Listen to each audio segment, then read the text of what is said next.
Everyone, thanks a lot for joining us today. I have the honor and privilege of introducing you guys to Travis Goodwin. He is a guy that I met off of another group that is kind of similar to ours. It's a little more siloed, but they actually have one-on-one uh, uh, networking opportunities. So Travis and I spent a intimate 7 minutes together talking about what we do, and I figured it would be a great opportunity for all of us that are not comfortable definitely presenting ourselves to the public.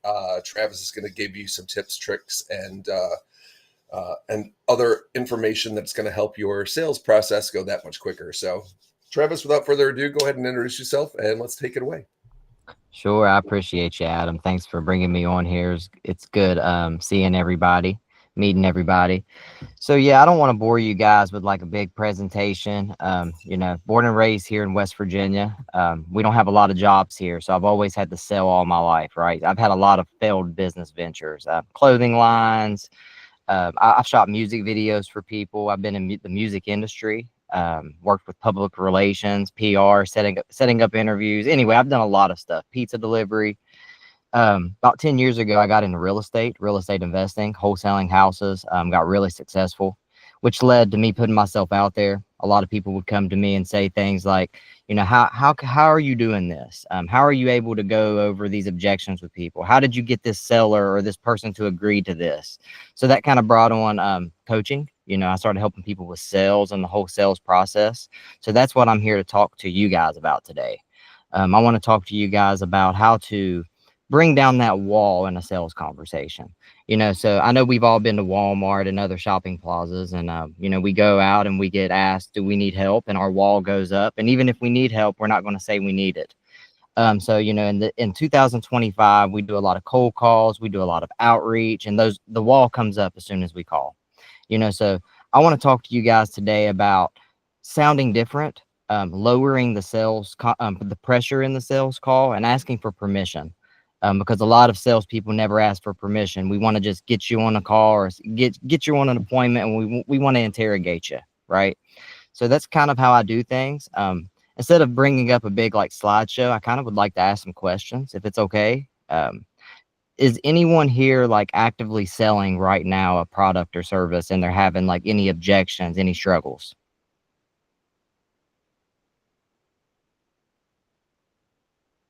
Anyone at all? Sure, I can use myself as an example. Okay, cool. I am hunting for the next big problem to solve at work in transition between roles, and I'm considering myself as the product here. Okay. So let's use that analogy, and I'm trying to sell myself as the product in conversations. And okay. I can give the pitch, I can give the about me, but it never goes further than that. And these are like in casual networking conversations. Okay, cool. So let's start off. How do you start off the conversation?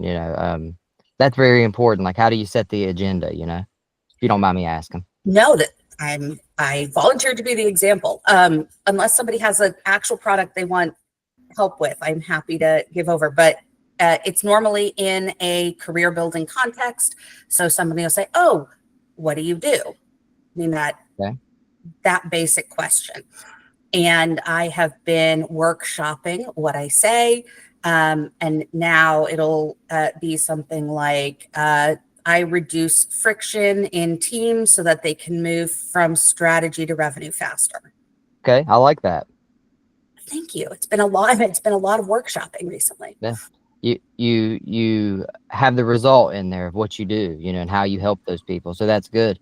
Okay, so let's say me and you just meet. We're on a call. I'm usually saying something like, I like to set the agenda. Okay. Mm-hmm. I like the first part would be, I'm going to guide. I want to guide a little bit how the conversation is going to look. So let's set the agenda.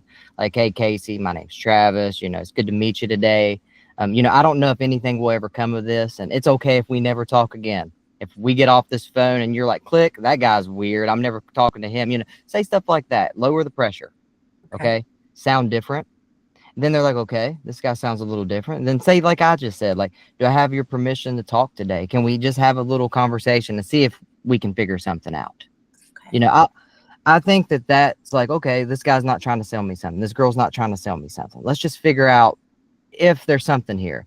Like if you're cold calling, for example, and let's say you're working in an area of businesses, you could say, hey, my name's Travis. I know this is out of the blue and random, but I actually, I'm with this company and I actually work with businesses and I do this. This is my service. And I don't know if you need that. I don't know if we'll ever do business, but I just thought where I'm doing business in the neighborhood, I'd at least introduce myself.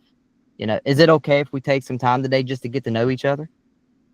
Right? Because all I want to do is find out your needs and greeds. That's the whole objective. Like, what's going on? What is your problem? Why does this person even need my product or service, first of all?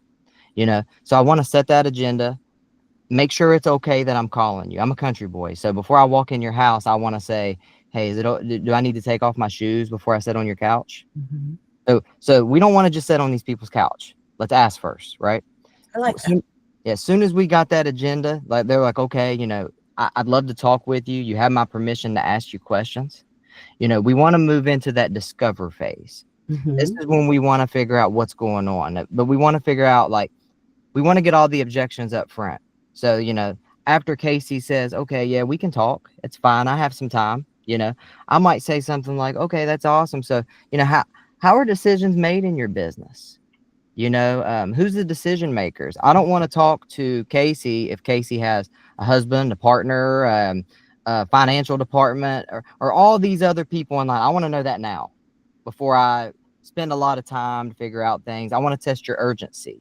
Mm-hmm. I want, like, if I'm your dentist and you call me today with a toothache, okay, and you say, Travis, or I need to come in today, I have a toothache. I'm going to say, well, I'm really busy. I have all these other clients. I'm going to show authority because a dentist is busy. But, Casey, I appreciate that, you've been coming here all of these years. And how bad is your tooth today? Mm-hmm. Like, would you say you can wait a month? Because the next appointment I have is a month and a half from now. Or is it so urgent that you need to come in now? Because if so, I can make an exception and you can come in at lunch. I want to test your urgency here. Like, how urgent is this person for whatever it is they might need? I know when you're networking, you can't really test for urgency because you and I don't know who each other are. And it's kind of just brainstorming, getting to know each other. But if you're calling someone with the intention of selling something or a product, mm-hmm. this works. Then after we find out, it's okay to ask questions. I'm the decision maker. I have some type of urgency. We want to get into the real questions. That's what I was saying earlier, like about the tooth. So it would look like, so does the tooth hurt more when you're eating like sweets and drinking sweet things? Or is it hurt more in the morning or the evening, the afternoon? Does it hurt when I touch it like this? Or does it hurt when I touch this tooth beside it? What does it mean for you if this pain doesn't stop? How's it going to help your chewing? And, that probably hurts, doesn't it? When you're taking a big bite out of something hard, like you're making them tell you their needs and greeds. And they're thinking about, you're getting them emotionally involved instead of intellectually involved by, hey, I'm Travis and I'm here to sell you this. And this is all my products or services and benefits. And here's everything that I can do for you. It's about them instead of you. Okay. Yeah. So if you're calling, let's say, you're selling some type of product and you have to go through levels of people, mm-hmm. You got to make sure whoever you're talking to, you find out their needs and greeds. You find out what emotionally gets them kicking. What problems are they having in the workplace? Because the only way you're going to get them to go to the next person above them and actually do something is if they're emotionally involved with you and you help create that, touch that urgency. Does that make sense? Yeah. And the authority matters. So, everybody gets mad at me for this. Okay. Don't get mad, but salespeople have rights too. Okay. And just because you want to do right by the person on the other side of this, that's okay. But you have rights too. And we can't get ran over.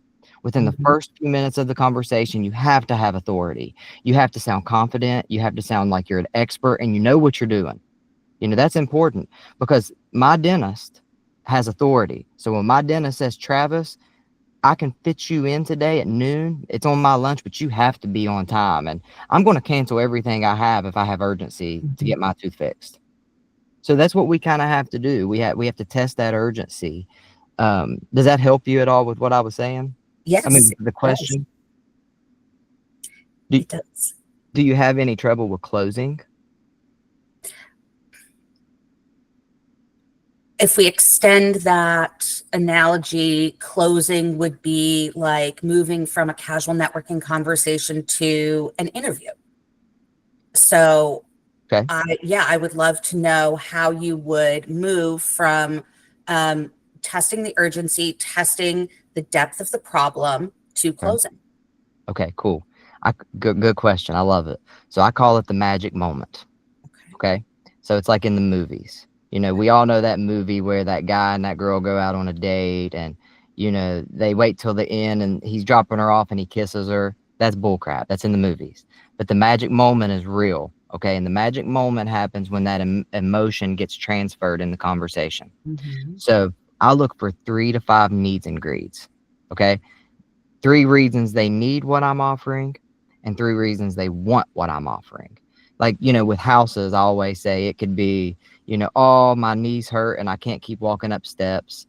I'm behind on my taxes. I want to move closer to my family and I want to go to Vegas and win the lottery and buy a boat. Not all of this stuff is important. Some of that stuff you don't need, but it's still you still want to find this stuff out. So once you've gathered this information, because you know, you set that agenda, you lowered that wall. Now Travis isn't a salesman anymore. Casey's not a salesperson. We're just having a conversation. No hard feelings if nothing ever comes of this and you never talk to me again.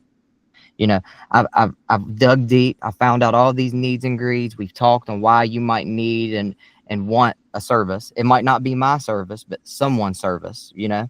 So once I figured this out and I have that magic moment where Casey's telling me, oh, it's just so stressful. You know, if I had this problem fixed, this would be so much easier for me. All those 3 to 5 needs and greeds are out there. That's when I'll say something like, you know, Casey, this has been a great conversation. I really enjoy talking and be genuine. You can't be fake about it. Be genuine. You know, I enjoy talking about our poodles and our interest for, you know, Mexican food and all this stuff we built rapport on. Right. You know, you told me this problem that you had in your business with this number 1, problem 2, problem 3. You know, it's okay to say no to me, but I kind of have a solution for that. Is it okay if I give you an offer today or a presentation? Would that be all right? Okay. So you built trust. Right. And now you're asking permission to give them an offer for a problem that they have. Now you're the friend that's sitting down doing nails together and they're like, oh, my boyfriend did this. And you're like, oh, well, I had that happen before. Can I give you my opinion? It's a lot different than you just, oh, well, I know all about this. Let me tell you, it's a lot different. So that's kind of how I do it. You know, I want to get a decision.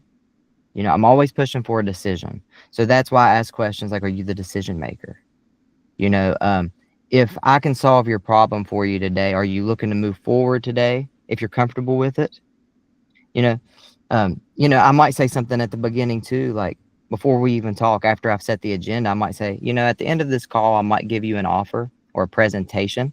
And I just want to be upfront and say, it's okay to say no to me if that happens. If it's not a good fit for you, just tell me. You know, I'm a nice guy and sometimes people don't want to hurt my feelings if it's not a good fit. You don't got to do that. Just be upfront with me and I'll be upfront with you. Is that fair? That way, if they hit you with that, let me think about it. You can reverse it. You can say, look, Casey, I don't want you to make a decision you're not comfortable with, but you did tell me at the beginning of the call, you didn't need to think about it if it wasn't a right fit. That's not what this is it? And you've got them emotionally involved because you summarized their commitments. Right. You said, this is your problem. This is all your problems. This is what you've told me. This is the solution. Imagine for a moment, Casey. Those are magic words. Imagine for a moment that problem's gone. You no longer have to walk up and down those steps. You're closer to your family. You just won all that money at the lottery and you just bought your boat. You get me? You're bringing these needs and greeds back up because that's where the sale happens. The sale happens in the emotion transfer between you and the prospect, not between the features, the benefits. I can need your benefit. Like let's say I need my haircut. You could come up to me all day and say, hey, Travis, you need your haircut. I can cut hair. Here's my clippers. They cost me $100. I have the best hair clippers. I don't care. I want you to talk to me, get to know me. That's why I like a barber anyway, right? Like you go to the hair salon and you can talk to them and it's like a therapy, right? So that's kind of like my whole sales process. I like to set the agenda, let people know why I'm calling. It's okay if we don't do business ever. No hard feelings, lower that pressure. Then I want to get into that qualifying, find out those needs and greeds, decision makers, test that urgency. And then when that magic moment happens, when Casey starts telling me all of her problems and everything going on in her business, I want to offer the solution. And I want to let Casey know I'm not the only solution. It's okay. No hard feelings. What do you want to do? And I just get a decision. That way we're not chasing people. We've all got that. Let me think about it. Let me talk to my husband. Let me talk to my wife. Let me talk to my business partner. I got to go through the financial department. Then I got to go through these people and these people. But when you get people emotionally involved with you and they like you, they're going to go straight off the phone and they're going to go into the financial department. And they're going to be like, I just got off the phone with this guy, Travis, and he knows what he's talking about. And I think you need to talk to him. That's urgency. Right. And we can't just be the nice guy, nice girl all the time. Like when we're calling people, we want to be polite, but we sound like a salesman. We have to have urgency with it. This is Travis. I'm really, really busy today, but I just wanted to call. I have all these other clients. I have all these other deals I'm working on. Let people know that you're an authority and that you're busy, and then stroke and nurture them. Let them know like, hey, I enjoyed this conversation. Oh, that was really smart for saying that, good for you. It's kind of like having a kid. You want to pep talk them. You want to make them feel good, because if they don't feel good, they're not going to want to deal with you. Yeah. They're going to think you're calling them to tell them that you just found out that they are a family to a prince in Africa and that they're about to inherit a bunch of money, and they're going to hang up on you. They're going to think you're a scam, unless you sound different, But yeah, I know I just went on a whole tangent. No, that was very helpful. Actually, starting to think about, a job search more like a marketing sales funnel has really changed the approach. So thank you for letting me use a non-traditional example. Yeah, it's very not unorthodox. I know. It's a little different. I like it. But I think it does work. And, we just got to push a decision. Like it's okay to say no to me. You don't have to tell me yes, but I do need a decision today. I only have so many slots open, or I can only work with so many people. Have some scarcity involved. I like to use psychology, like scarcity, social proof, authority. So my offer might sound something like, I love real estate, so I always use real estate examples. It might sound something like, I bought a lot of houses in this neighborhood. All the local title companies and attorneys know me my name. So when a title issue comes up, we can get it fixed really quick. Vicky down the street, we actually bought her grandma's house and we bought it really quick. You should ask her about us. So here's my offer. I only give it once. No hard feelings if you say no to me. It's this, this, and this. That's not something you'd consider, is it? So I added in a lot of different things to make them feel good about my offer. Like, Nancy down the street, he bought her grandma's house. The local attorneys know him by face and name. Like, they feel better about me, other than if I just said, yep, I can buy it, pay all the closing costs. I'll buy it as is. Here's my offer. It doesn't sound very confident. And like anybody could say that stuff. But now they can go call Vicky. They could call the local attorneys, and that's social proof. It shows that I have proof in the community that I do what I do, and that helps. It helps a lot. Do you ever use that or say things like that? I can, yes, especially if I've been referred to somebody by a mutual connection. So that does help. Okay. Now, this whole situation has been about outbound prospecting. Okay. How does that change when somebody comes to you? Sure. So when someone comes to you and they're warmer, it's a lot easier. So it's still the same though. You're still, hey, Casey, thanks so much for calling. I appreciate your time today. I see that you filled out a form or you called me about this. You want to talk more? I just want to start off by saying, hopefully we can do business, or hopefully I can help you. But if not, that's okay. No hard feelings. If we get off the call today and I'm not a good option for you, you know, and then go back into what I said, start the qualification, start the close, start figuring out their needs and greeds. There's really nothing different besides you don't got to try as hard when they're warm. You don't have to sell yourself as much, because by then you're usually already the authority figure, Because you they, know. So yeah, yeah, I like to compare it. Like, I do a lot of YouTube content, Facebook content, just like TV, radio, TV ads. It makes you like a star. Mhm. You know, like, people tell me all the time, like, oh, I looked at your website and I watched your videos and I wanted to call you and talk, you know. And now it's like I'm a TV star or something in this day and age, right? So I'm an authority figure to them. Yeah. So it's a lot easier to be that authority and not have to create that authority when you don't know me. Perfect. Thank you. Yep. You're welcome. I think Ricardo has his hand up. So I appreciate the help, and I will turn it over to him. Okay, thank you. Yeah, just to touch back on like proof and credibility. So how do you show that or demonstrate it when you're just getting started? Like, you have no clients. How do you show them that you know what you're about and that you have some credibility at that early stage? Good question, Ricardo. Well, I mean, you've been around. How old are you, if you don't mind me asking? I'm 33. 33. So you've been on this world for 33 years, man. I'm sure you have a lot of people out here that that know who you are, and you probably provided value to, right? Even if it's not in your business. That's true.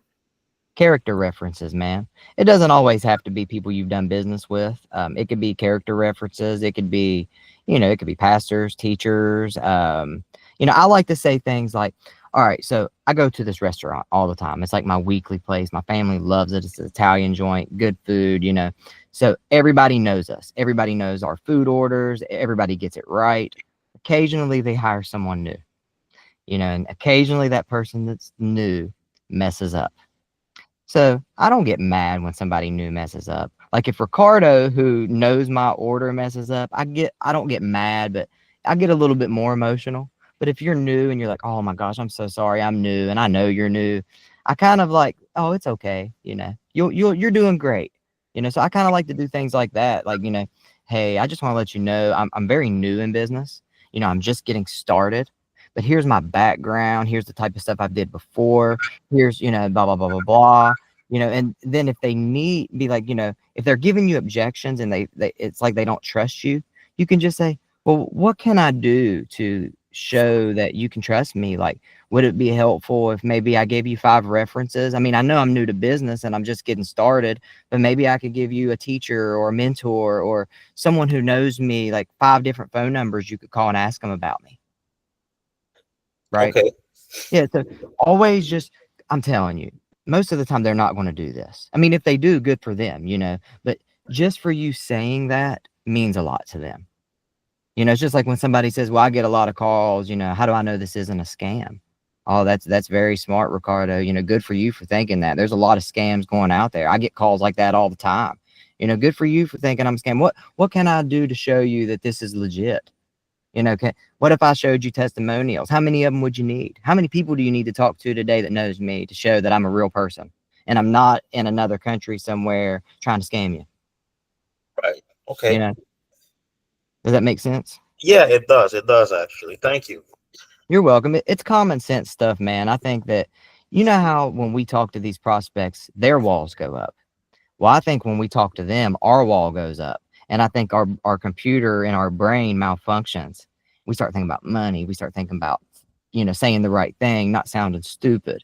But this is all human to human stuff. I feel like if I'm talking to you and we're having a conversation and you don't say one thing that sounds kind of off, or, you don't mess up and stutter or something, you don't sound human to me. It sounds scripted. I don't like that. I don't like scripts. I think that scripts are like 2025's worst sales tactic.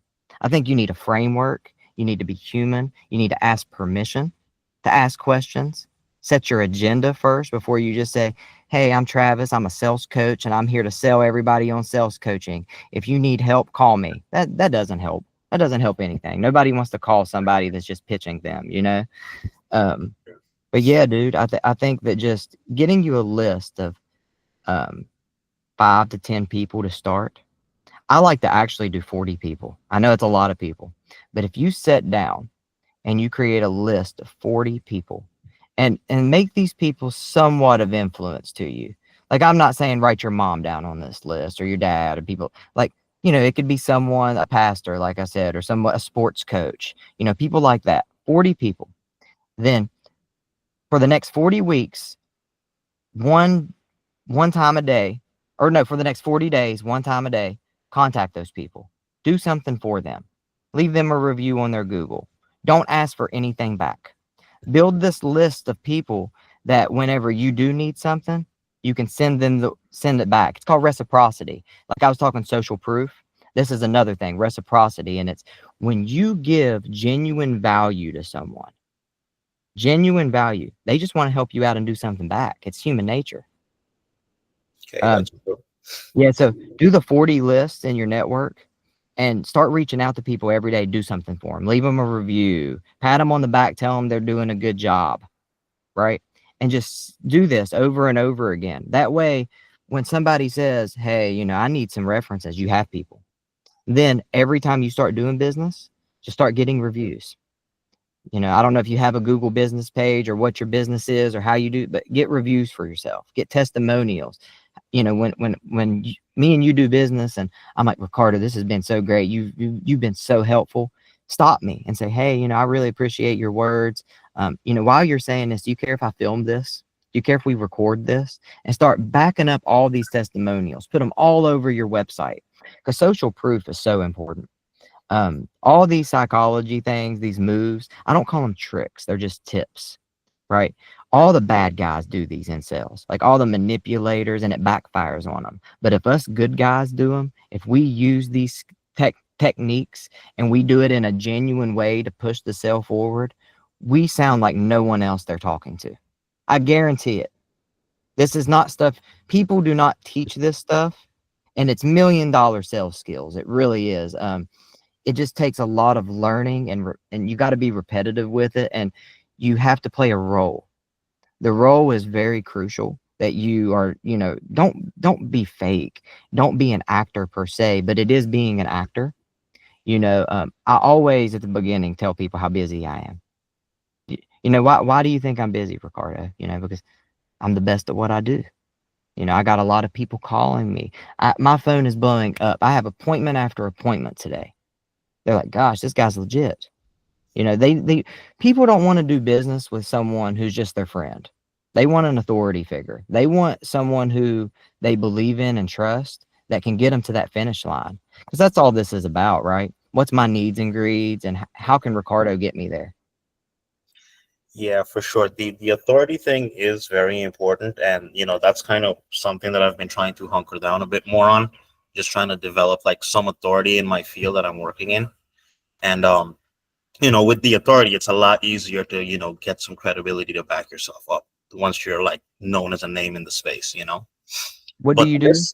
so I do B2B SaaS, enterprise SaaS. So like I try to like solicit enterprise level companies to essentially purchase my service. Okay, how long have you guys been in business? So I've only started it 2 months ago. Really, I launched it. So I'm in the like, I guess, essentially getting my first handful of clients on board. But it's a tough sell simply because I am the guy going in and saying, hey, I know you've already accepted that this is the way of doing business, but this is how things can be done instead for cheaper, better, so on and so forth. I mean, the objection part, the objection handling, I think that's going to be my easiest thing to handle moving forward. But I think, getting these people on the phone or emailing, showing them that, I'm credible in this and, I'm the guy you want to do business with. That's really my challenge. And as far as the objection handling, I don't think there's an objection they can pitch to me other than not right now that I wouldn't be able to handle. Because I mean, getting something done for better and cheaper is not really something that a lot of people I would think are willing to say no to. It doesn't even involve really a lot of change in processes. Mm-hmm. Very easy to implement, but like I said, it's just a new way of doing things. It's like, for example, the one of the best ways I can think to describe it, it's kind of like what Elon Musk is doing with car ownership. He is essentially coming in and saying, hey, you don't need to own a car. You can just have one come in every morning and every afternoon or whenever you need it, and just use it for that time period. You don't need to own it for the hours you're not using it. Yeah. It's a very, very different way of thinking about, car ownership, because we've already accepted that for me to have a car, I need to own it 24 hours a day, 7 days a week. Yeah. And what Elon is proposing, there's not really any objections that he couldn't handle. Like it's almost better in every possible way. Yeah. Just pay for the car the hours that you're using it, But like I said, it's just a new way. Our minds are wired to thinking we need to own a car 24/7 in order to be able to own a car. And that's really like the toughest challenge, like breaking people out of these habits, breaking people out of these ways that they've surrendered themselves to doing business, No, definitely. And a lot of those people, like the things that I teach, it doesn't help cure everything. There are still people you can't sell, people who's going to be hard to deal with, but for the Right. majority of people, it helps. It's just very important. The whole point of the conversation is to find out their needs and greeds. Mhm. Everything else is just to lower that pressure. Because I'm telling you, most of the time when somebody calls me, I'm hanging up on them or I'm telling them I'm not interested. And it's funny how they keep going, they keep trying, and I'm like, I done told you I'm not interested. You're not. It's so easy to sell me, Ricardo. Find out what's going on. Find out what excites me. If you find out what excites Travis, you're going to sell Travis. Definitely when you start digging in, building rapport isn't always, oh, well, how many kids do you have? Right. It's just building that trust. I feel like a lot of times when you're asking personal questions, Mhm. it sounds like you're trying to get information out of people. Like nowadays, like, oh, how many kids you have? Me being a sales guy, I'm like, you just want to find out stuff so I can let you in. Right. So I think you just got to do a really good job at setting your agenda, because it sounds like you're a good communicator. Just setting your agenda. You sound like you're good at objections, but make sure you're asking the right questions. Like I said before with the dentist, I compare it to a doctor too. If my back is hurting today, I walk into the doctor's office, I'm holding my back, and he says, Travis, I've seen people hold their back like this before. Here's your medicine. I'm going to look at that doctor like he's crazy. But if he sets me down, takes off my shirt, pokes me in different places, asks me what hurts the most, when's it hurt the most, what happens if this pain doesn't stop, he's going to get me emotionally involved to where I'm in my pain. Even if my back isn't hurting at that moment, I'm thinking about the pain that it's causing me. So you got two types of prospects. You have the type of prospect who comes to you with urgency, like me and Casey was talking about. They're calling you, they have urgency. Oh my God, I have this problem, my tooth hurts. Then you have the person whose tooth hurts, but you have to create that urgency by asking questions because it's not built right now. They know their tooth hurts, but they have a lot of other pains going on too. They have to take their kids to cheerleading practice. They have, their boss is breathing down their neck. They have a whole list of other things they have to do. So while we have them on a call or we have them in front of us, we have to create that urgency. And if we don't feel that magic moment where they're saying, oh my gosh, Ricardo, this is exactly all my pain points in my business.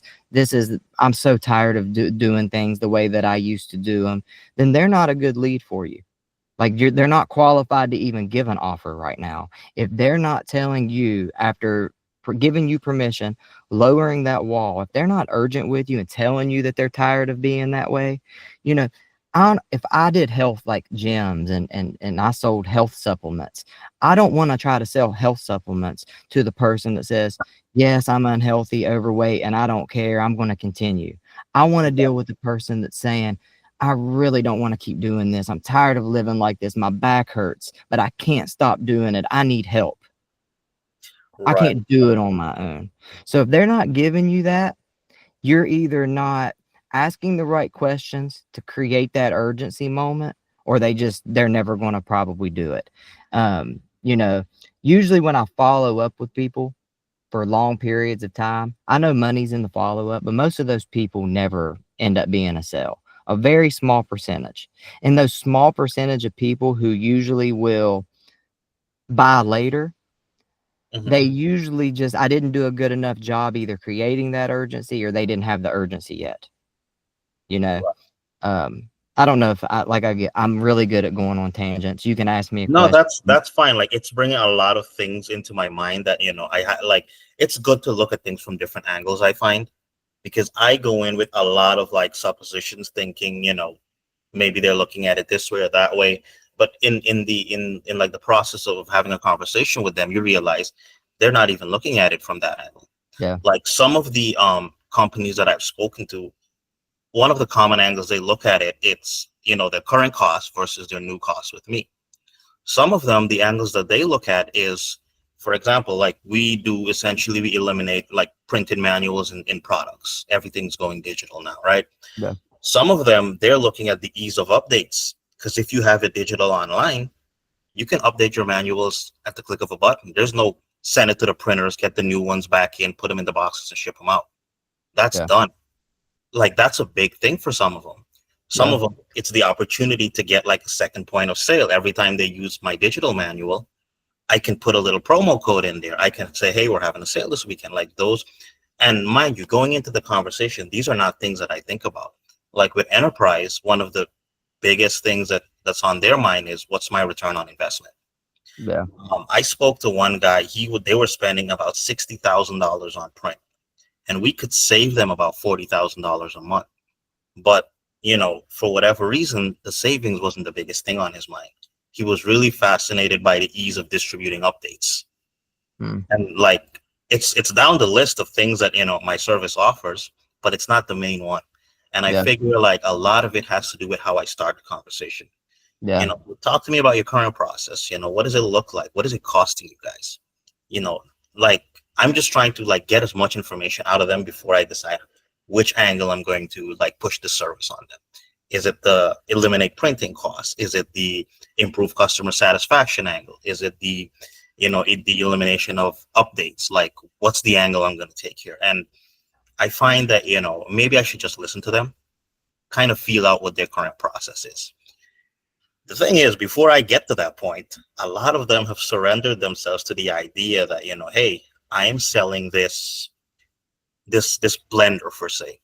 It's expected that I have a manual in there, because they've been doing it for hundreds of years that way. But the fact is, people don't really keep those manuals or read them. They just go online and try to find the information. They'll even go look at a YouTube video on how to get this thing set up.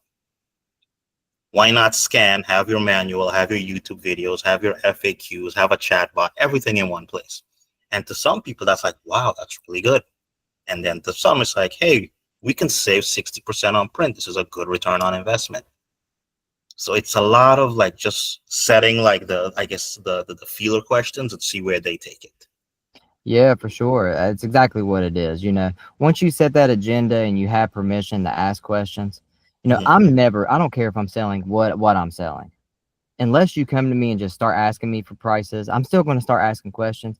But I think it's really important to not sell anybody on anything until you've made the decision to. Okay.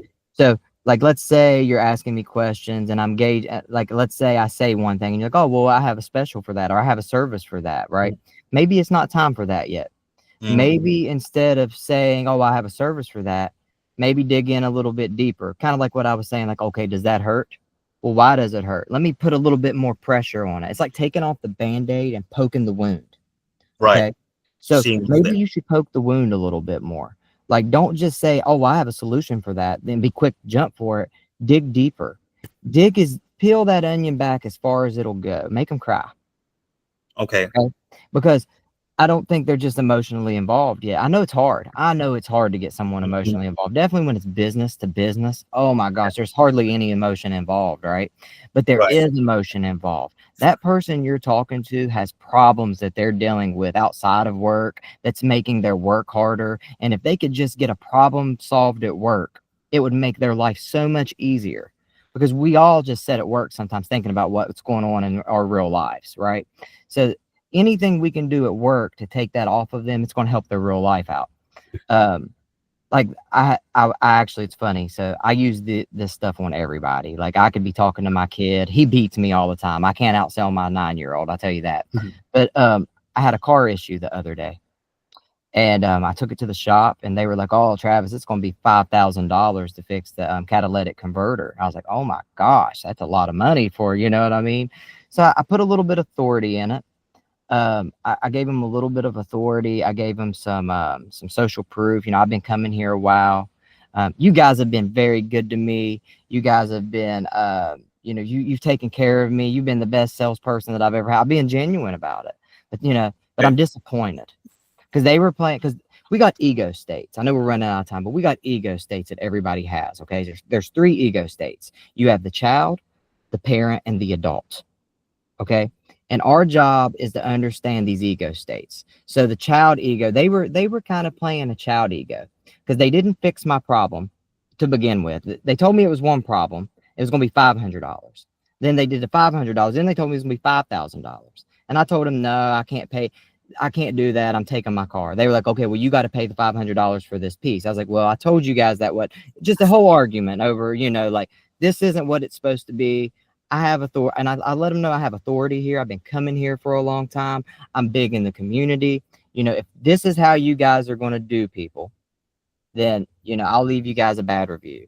I'm not going to, I'll pay you guys, but I'm going to leave a bad review. I'm going to have some authority. These are the people that I know. You know, he calls me back and apologizes. Not because of the review, because he felt bad. You know, I've been coming there all this time. I know people that he knows, right? The last thing he wants to do is me go tell, hey, that Tyler down there at the shop did me wrong. Tell my friend that, and they know each other. It's just bad, right? So next thing I know, he goes to his manager and he says, hey, you know, this guy right here. This is what happened. We did him wrong. I don't think we should charge him. And they didn't charge me because I got that guy emotionally involved. Things that I was saying to him and how I was talking to him got him so emotionally involved that he went up top to his sales manager instead of telling me just to screw off, which is what most people do. Most sales guys and guys that work in the car lot are not going to go to their higher up and risk getting in trouble for no reason. That's right. true. Yeah. So it's all about getting people emotionally involved in a genuine way without manipulating them. I think once you do that, you have the power to make the decision. You know, the magic moment happens. Ricardo, this is great. You know, this has been a great talk. You know, you've told me that, you know, you're kind of stuck in your ways of doing things in your business, but you told me this is your problem, this is your problem, this is your problem.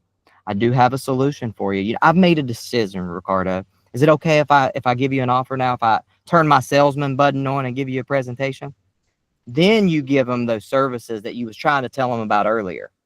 After you've dug deeper, after you've got them emotionally involved in the conversation with you, and Ricardo is more than somebody who just called them today to sell them a service. Right. Well, very insightful there. I mean, it definitely gives me a whole lot of, I guess, new ways of looking at it and approaching it more so. I like things that are actionable. Yeah, I appreciate you coming on and asking questions and being vulnerable, man. You know. Hey, this is more beneficial to me than it is to you, I'll tell you that much. Yeah, I appreciate you, man. It's good talking with you. Does right, anybody thanks. else have any more questions? I see Gad said, so to Ricardo's question of how to simulate authority if your product doesn't have much traction, is it, can you get on here and talk, Gad?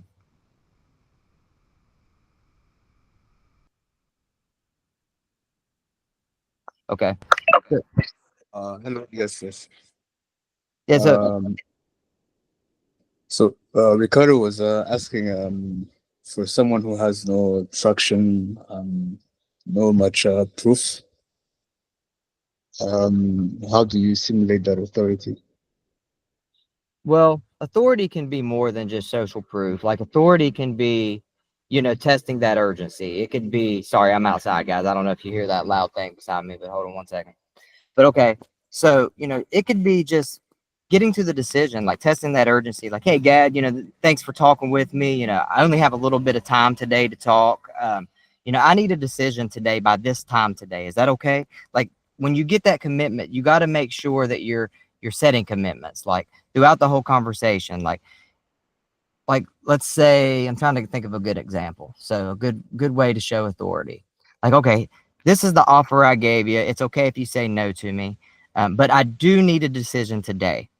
You do not have to say yes to me, but I do need a decision today by, let's say, 3 o'clock. because I have other clients I'm working on. Is that okay with you? Can you give me a yes or no for sure by 3 o'clock today? You're showing authority. You're saying, this is what I need done today. I'm not going to chase you. I don't want a decision tomorrow, today. And then, like, if they're really genuinely needing more time, of course you're going to give them more time. I mean, you're not going to push them into making a decision if they're not ready, but then that's when you push more authority. Okay, Gad, you don't have to tell me yes right now. You don't have to tell me at 3 today, but I know you need to talk to your wife about it, or talk to your partner, talk to whoever about it. What if I call you, I keep the offer open, and I call you tomorrow at 10 a.m.? Could you have a decision for me then? Just make sure you're setting these commitments with people and you're stating your authority that, hey, I'm busy. I got a lot going on. I got a lot of other people that I can help, and I need a decision.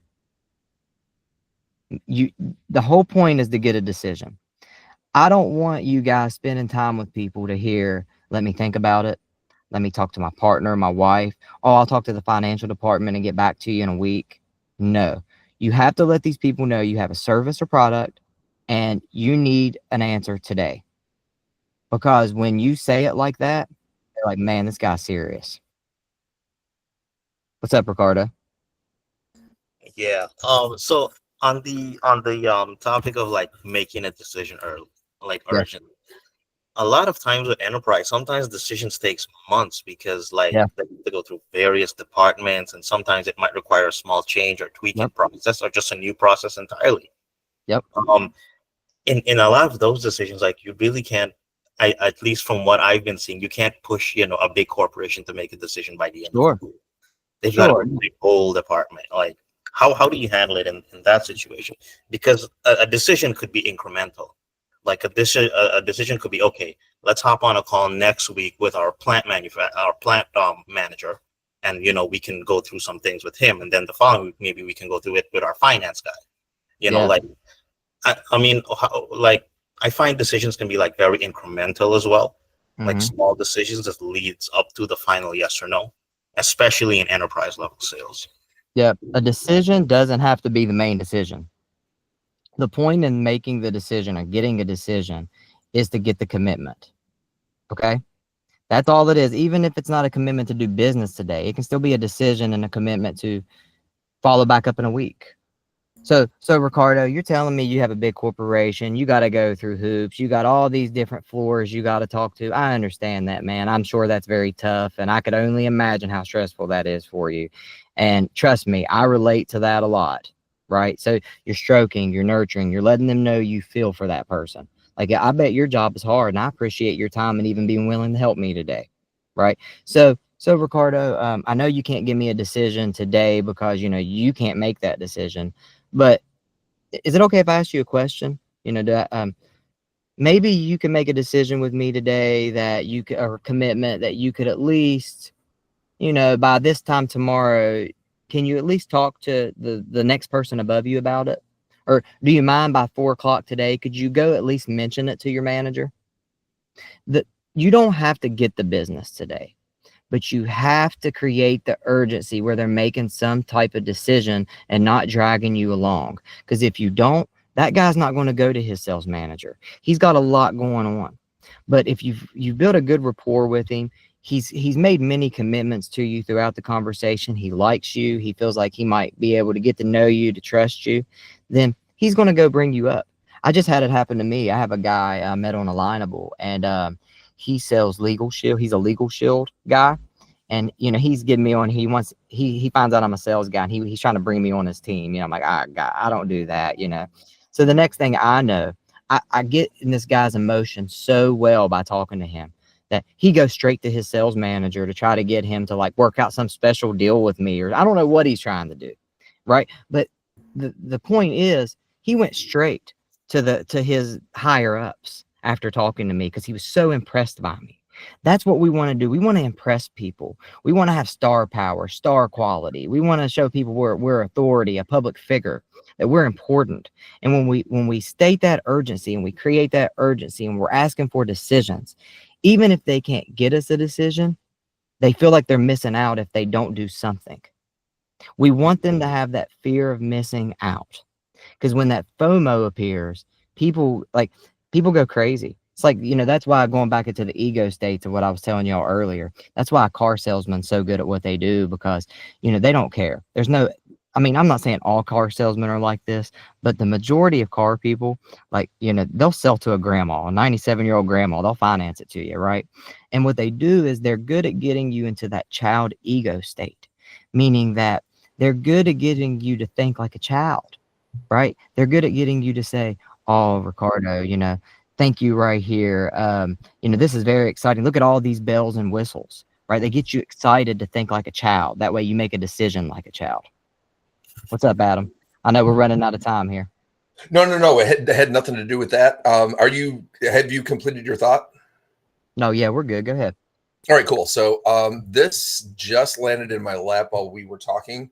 I have the opportunity. Let me go ahead and do this. So I came across a post on LinkedIn, sent it over to Ben, who, like I said before, was the founder of this group.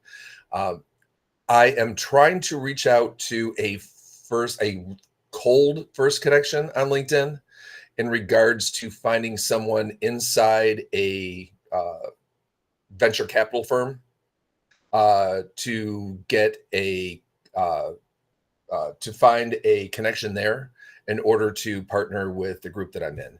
And I am not certain exactly how to word what I'm looking for without sounding desperate or just trying to use them. Sure. I like it. Good question. I like to sound familiar to people a lot, even when they don't know me. I like to sound familiar, and I don't like to sound salesy at all, as you can tell.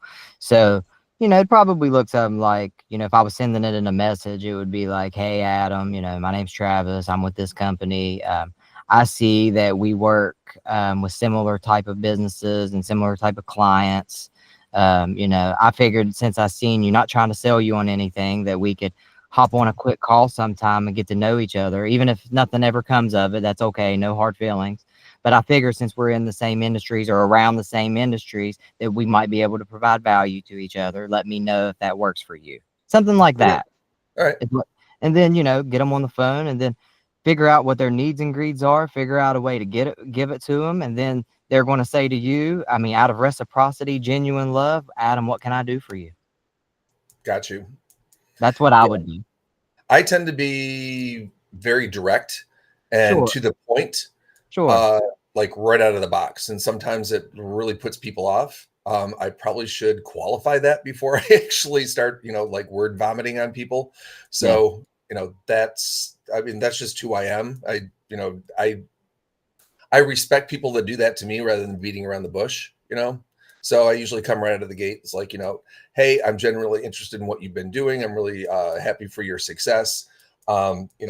Here is, what I'm looking for. Is there anything I can do in order to help you out? Is usually how I close things.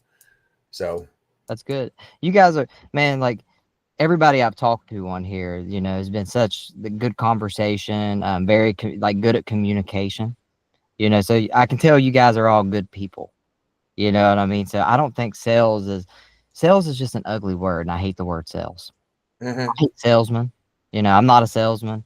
I think if we're just human to human, I think we all do a very good job. I think sometimes we just want to word vomit. We want to get our point out. We want to be direct because we want people to be direct with us, and there's nothing wrong with it.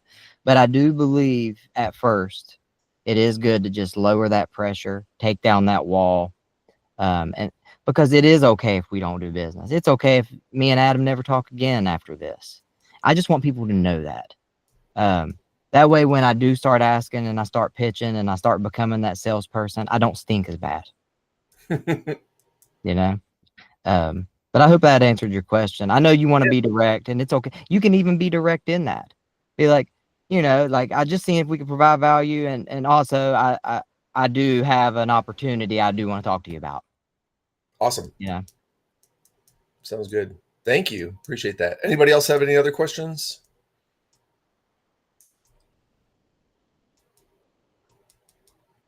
I appreciate you guys. I think this has been great, and I'm sorry I couldn't make it to the last one, but I'm glad we made it to this one.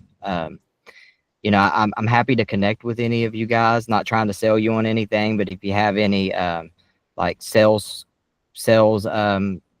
tips that you need help on or questions, I can put my number here in the chat.